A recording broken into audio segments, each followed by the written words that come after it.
Welcome back. We have a legitimate celebrity in our studio this morning. Nationally ranked competitive eater James Webb is here to talk to us about his participation today in the first ever Great American Blueberry Eating Championship. James, thank you so much for joining us this morning. Thanks for having me. I appreciate it. Big day. So what can you tell us about what's happening today? Yeah, so look, massive day, especially for myself. Being an Australian, Grand Rapids, this is a cool experience. But the first ever blueberry contest. Obviously the pickleball is going to be happening, so there's going to be two kind of events on. But 3 out of the top 4 eaters in the world, a world record on the line. Yeah, it's exciting. Yeah, it sounds very, very cool. So this is the first ever blueberry eating competition. You seem like a very fit person. Where does all the food go?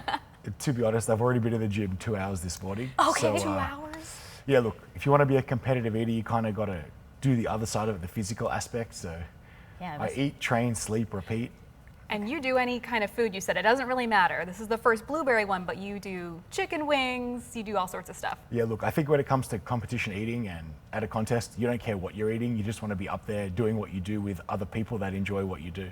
Yeah, absolutely. And tell us, you actually hold some world records. Can you tell us what those are for? Yeah, so look, I did 278 buffalo wings in 12 minutes, 224 grilled chicken wings in 8 minutes, 354 donut holes in 8 minutes, and 70 original glazed donuts in 8 minutes.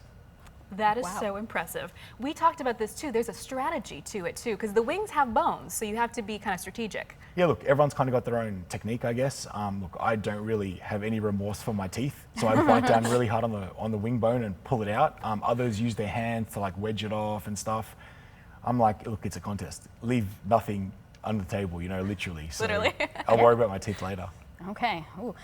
So as far as these competitions go, which one is your favorite? Do you have a favorite food to eat?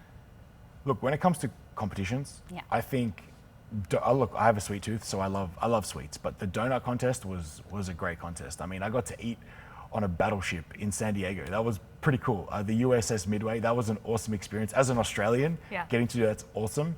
And then the buffalo wing contest in Buffalo, we got to eat in the Buffalo Bills Stadium, and we got to be on stage in the middle of this football stadium. Again, real cool contest. And then look, you got the Nathan's 4th of July hot dog eating contest, which is our Super Bowl. I don't know anything that compares to that. That's the craziest experience I've ever had, and especially like, because we're eating hot dogs, like I know hot dogs are so American, right? And the 4th of July is a very important weekend. It's crazy, like to be a part of that, awesome. How did you get into this? I mean, this has taken you all over the world. This is so exciting, but how did you get started? Look, it was my wife's fault, actually. Blame her. She kind of bribed me to go on a day trip to a famous winery back in Australia where we live, and halfway I needed to eat. So she kind of planned a day trip, like there's a fudge factory, a cheese factory, but I was so hungry, I went to this pub and they had a burger challenge. And the owner was like, nobody's ever gonna eat this burger. I'm like, I'll try. Anyway, I ate the burger in like 23 minutes. And that's when the whole competitive eating world kind of became something. I never knew what it was. People reached out to me saying, you're good at this. I wrote back to them on Instagram, what's this, you know? But now I'm here, 2.5 years later, it's my life and I'm talking to you guys. Yeah, very cool. So really quick question. How do you feel about Joey Chestnut not competing this year? Drama. Yeah, look, Joey's a great friend. Yeah. He's an awesome competitor. He sets standards that only some of us can dream of matching. But I really hope he comes back. I mean, look, he's earned his stripes, 20 years in the game at the top. If this is his retirement, man, I'll shake his hand and say, good on you, you deserve it, right? But look, I love competing with Joey. You find this extra gear. So I really hope we can eat some food together soon. And how many blueberries do you think you'll be able to eat? To be honest, I think the winner's gonna go close to maybe 15 pounds. Wow. So I'm gonna go with 15 pounds. Okay. Wow, sounds good. And thank you again so much for joining us this morning. Those are all the details for today's event. You'll see James there and hopefully he'll be a winner. We'll have your morning rush after the break.